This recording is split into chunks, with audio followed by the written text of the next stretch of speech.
একদিন এক ছেলেটি পানির নিচে এক বিশাল ডিম খুঁজে পেল। সে ডিমটা কৌতূহল নিয়ে বাড়িতে নিয়ে এলো আর ওপরে থাকা শক্ত খোলসটা সরানোর চেষ্টা করতে লাগলো। ভেতরে দেখে অবাক, ডিমের রং নীল। সে ভাবলো এটা আসলে কি জিনিস। ভাঙতে যাচ্ছিল, ঠিক তখনই মা তাকে ডাকলেন। ছেলেটি উঠে চলে গেল। তার যাওয়ার পরেই ডিমটা হালকা নড়ে উঠল, কিন্তু সে তা খেয়াল করলো না। বিছানায় গিয়ে ঘুমিয়ে পড়ল। হঠাৎ মাঝরাতে কারো চিৎকারের শব্দে তার ঘুম ভেঙে গেল। ডিমটার কথা মনে পড়তেই সে দৌড়ে ঘরে গেল। গিয়ে দেখে ডিমটা ফেটে গেছে। পিছন থেকে একটা কাঁচের বাক্স পড়ে ভেঙে গেল। ভয়ে তার মুখ ফ্যাকাশে হয়ে গেল। তবুও সাহস করে এসে সেই অদ্ভুত প্রাণীটাকে খুঁজে বের করলো। ছেলেটি হাত বাড়াতেই প্রাণীটা হঠাৎ আক্রমণ করলো। তখনই তার মনে হলো হয়তো সে ক্ষুধার্ত। সে তাড়াতাড়ি রান্নাঘরে গিয়ে একটা আলুর ছোট টুকরো কেটে এনে দিল। প্রাণীটা সেটা মুহূর্তেই খেয়ে ফেললো। এরপর দুজনের মধ্যে যেন একটা বন্ধুত্ব তৈরি হয়ে গেল। ছেলেটি ঠিক করলো সে প্রাণীটাকে নিজের কাছেই লুকিয়ে রাখবে। পরদিন সে সবজিতে ভর্তি একটা ড্রাম এনে রাখলো। ছেলেটি ভেবেছিল ও একটু একটু করে খাবে, কিন্তু কয়েক মিনিটেই সব শেষ। সে কিছুই বুঝতে পারছিল না এটা কেমন প্রাণী। যখন সে হাত দিয়ে স্পর্শ করলো তখন বুঝলো শরীরের ওপরের অংশটা শক্ত হয়ে গেছে। তখনই সে ড্রামের ভেতর পানি ভরে দিল। প্রাণীটা পানিতে খুব খুশি হয়ে গেল, যেন নিজের জায়গা পেয়েছে। আসলে এটা ছিল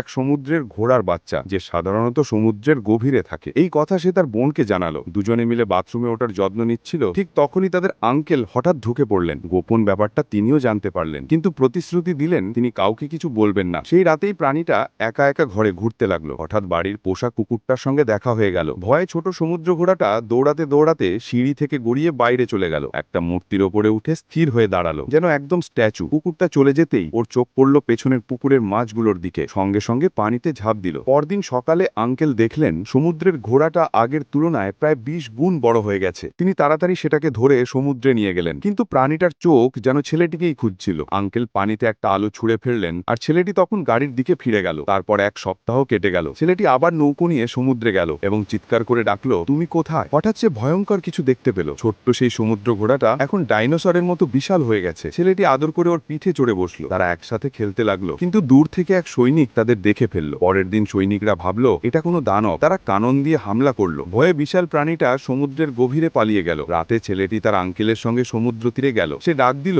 বেরিয়ে আসো। হঠাৎ প্রাণীটা উঠে এসে ছেলেটির ওপর আক্রমণ করলো। সম্ভবত সে এখন আর মানুষের ওপর বিশ্বাস করে না। আঙ্কেল কোনো মতে ছেলেটির প্রাণ বাঁচালেন, কিন্তু সেই রাতেই প্রাণীটা সৈনিকদের নৌকায় আক্রমণ করলো। একজন অফিসারকে মারতে যাচ্ছিল। ঠিক তখনই ছেলেটি পানের নিচে নেমে ওকে ডাকতে লাগলো। হঠাৎ ছেলেটির পা পিছলে গেল। সে পানির গভীরে তলিয়ে গেল। প্রাণীটা অফিসারকে ছুঁড়ে ফেলে দিয়ে নিচে ডুব দিল। ছেলেটিকে ধরে ওপরের দিকে উঠিয়ে আনলো, কিন্তু তখন ছেলেটির নিঃশ্বাস থেমে গিয়েছিল। পার্ট 2 দেখতে চাইলে চ্যানেলটিকে সাবস্ক্রাইব করে রাখুন, আমরা বুঝে নেব।